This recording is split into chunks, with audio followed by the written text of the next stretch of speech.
जनजाति भाई हैं, उनको हम देखते हैं, जैसे लेपचा, तिस्ता नदी नहीं हो, रोंगीत, रोंगन्यू, उनको लेकर के कई मिथ कथाएं मिलती हैं।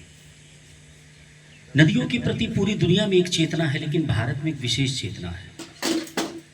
पाश्चात्य देशों में संस्कृति के केंद्र में नहीं नदी है, सभ्यता की जननी नदी है, बल्कि भारत में जो संस्कृति है उसका संवाहक, उसकी जननी जो है वो नदी है। बड़ा विरोधाभास है कि ये जो अन्य ध्रुपद वेलफेयर ऑर्गेनाइजेशन और बालासन महोत्सव करे। सोमा जी से जब बात हुई थी तो बहुत दिनों से लेकर के हम लोग नदियों से जुड़े हैं और नदियों पे लगातार काम कर रहे हैं। तो हमने कहा कि नदियों के प्रति इस जो बागडोगरा है, सिलीगुड़ी है, महानंदा अपने विकराल रूप के कारण जानी जाती है। और इको भैया कम कर देना थोड़ा, हाँ। उसी तरह तिस्ता माँ भी कभी कभी उग्र होती है अपने स्वभाव में, तो उसमें भी बाढ़ आती है और हम लोग उसको याद करते हैं। लेकिन नदियों का जो एक योगदान है इस संस्कृति को बनने में, यहाँ की जो हमारी आदिवासी संस्कृति है, यहाँ के जो प्राकृतिक निसर्ग है उसको बनने में, उसको हम भूल जाते हैं। तो हमने कहा कि वो जयंती नदी है, डुअर्स में हम देखते हैं, नेवरा नदी है, यहाँ बालासन है, ये अल्पज्ञात नदी है, वर्षों से इसके किनारे रह रहे हैं। तो क्यों नहीं, जब इन्हीं के लोग हम हैं, तो इसके नाम पर जो है हम नदियों का जो है मतलब महोत्सव जो है वो मनाएं। हम लोगों ने पहले भी कोशिश की है और पूरे देश में लेकर के हम लोग इसके लिए काम कर रहे हैं। मित्रों, अभी हमें पूरे देश में देखने को आया कि बाढ़ आई। हम कहते हैं बाढ़ तो कभी आई ही नहीं। बाढ़ जो है वो वृद्धि का प्रतीक है,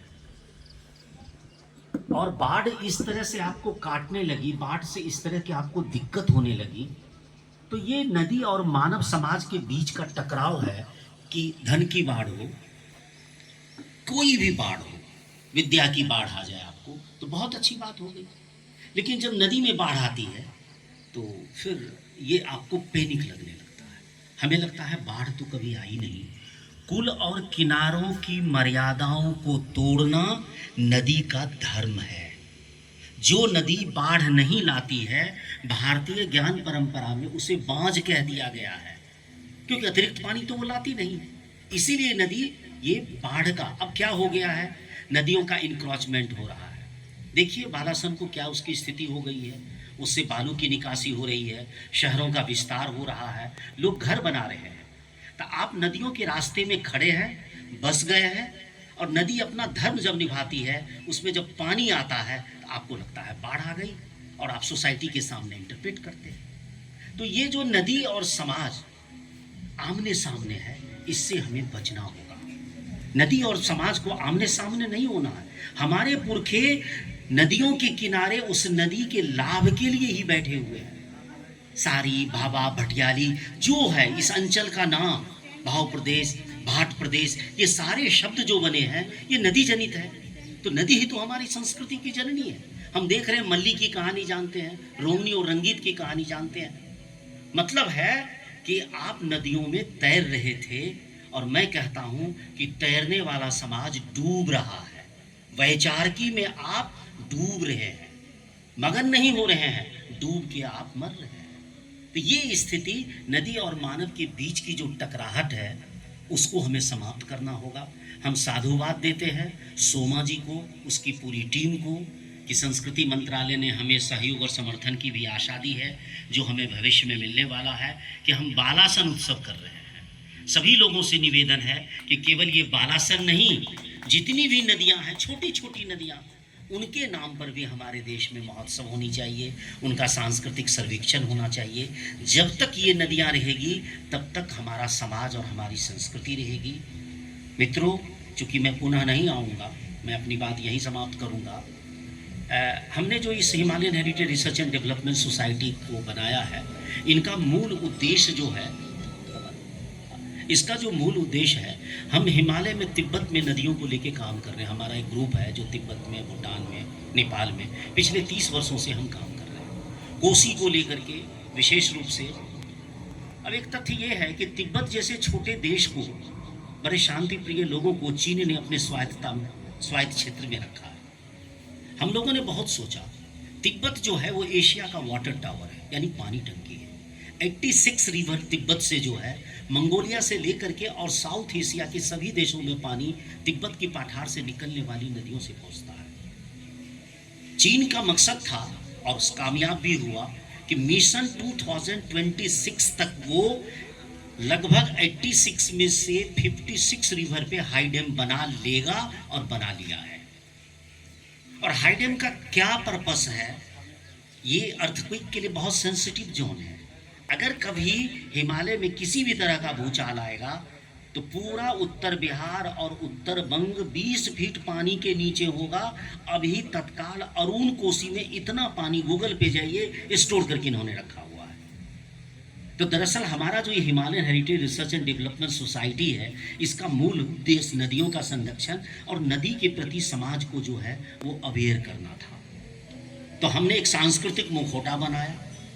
हम नाचते हैं, गाते हैं, सेलिब्रेट करते हैं, लेकिन मूल रूप से उद्देश्य है इस नदियों के प्रति इन देशों में जाकर के हम सचेत करना। हम भूटान में महोत्सव करते हैं, नेपाल में करते हैं, तिब्बत में करते हैं, चीन में भी अभी अनुमति मिली है कि वहाँ भी हमारा एक ग्रुप है जो हम अपनी बात कहेंगे कि समाज के लिए नदी अंतर्राष्ट्रीय धरोहर है। थोड़ा सा आप आमने सामने आइए, इसको थोड़ा ठीक तरीके से देखिए।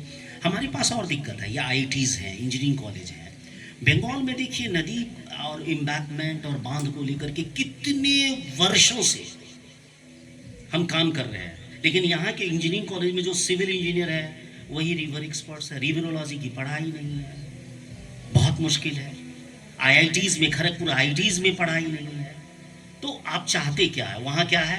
मैकेनिकल इंजीनियरिंग है, सिविल इंजीनियरिंग है, इलेक्ट्रिकल इंजीनियरिंग है, जो निश्चित रूप से पूंजीपतियों द्वारा संपोषित है। टाटा ने अपना बनाया, मैकेनिकल इंजीनियर बनाया, बिरला सीमेंट बनाया, छड़ बनाया, और आर्किटेक्ट इंजीनियरिंग का अपना कॉलेज बना लिया। भारत की सबसे बेहतर प्रतिभा को लेकर के वो वहाँ चले गए। लेकिन जो नदी जिसको हम जी रहे हैं, जिसको हम भुगत रहे हैं, इसके लिए कोई पढ़ाई IITs में और इंजीनियरिंग कॉलेज में नहीं है।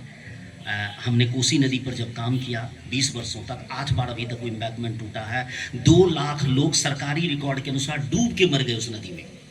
तो जब हमने पता करना चाहा कि इंजीनियर कौन है, तो ये PWD और ये जो सिविल इंजीनियरिंग की पढ़ाई करते हैं यही लोग हैं। कोई उनके विशेषज्ञ थे ही नहीं, और एम्बैंकमेंट तो बन गया और वो बार बार टूट जाता है।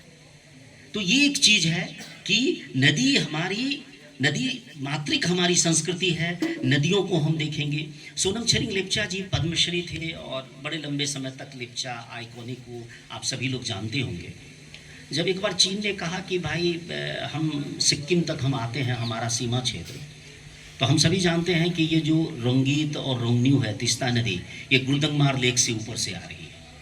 लेप्चा जी 3री 4थी कक्षा पढ़े थे, ज़्यादा कोई विश्वविद्यालय की शिक्षा। उन्होंने एक बात मुझसे कही, फ़ोन पर कहा उन्होंने कहा, सर एक बात बताइए, लेप्चा लोग वहीं रहते हैं जहाँ कंचनजंगा दिखेगा और जहाँ तीस्ता नदी होगी। लेप्चा गांव से कंचनजंगा दिखना बहुत ज़रूरी है और तीस्ता नदी का होना भी बहुत ज़रूरी है।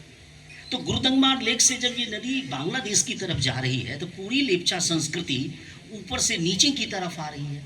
संस्कृति की कोई धारा तो उस तरफ जा ही नहीं रही है। तो हम कैसे कह सकते हैं कि ये चीन जो है उनका क्षेत्र, अधिकार क्षेत्र जो है सिक्किम या इस इलाके में आ जाता है? संस्कृति की कोई धारा प्राचीन काल से उस तरफ, वो मतलब 3री कक्षा पढ़े हुए थे लेप्चा जी। उन्होंने मुझे इतना बड़ा ज्ञान दिया, उनका एक सामाजिक बड़ा अनुभव था। तो ये जो हमें काम है इनको मिलके करना है। ये एक शुरुआत है जिसकी शुरुआत सोमा जी ने और उनके सारे जो ध्रुपद अकादमी के जो लोग हैं उन लोगों ने मिलके किया है। आप सभी लोग यहाँ हैं, आप सभी लोगों का बहुत बहुत मैं धन्यवाद करता हूँ, साधुवाद करता हूँ। अरुण जी यहाँ हैं। ये संग्रहालय हम कम्युनिटी म्यूज़ियम के तहत हम बना रहे हैं, बिल्कुल अपने रिसोर्स से बना रहे हैं। जो इंडियन म्यूज़ियम है, नेशनल म्यूज़ियम है, उसको मैं राजबाड़ी बोलता हूँ। वो राजा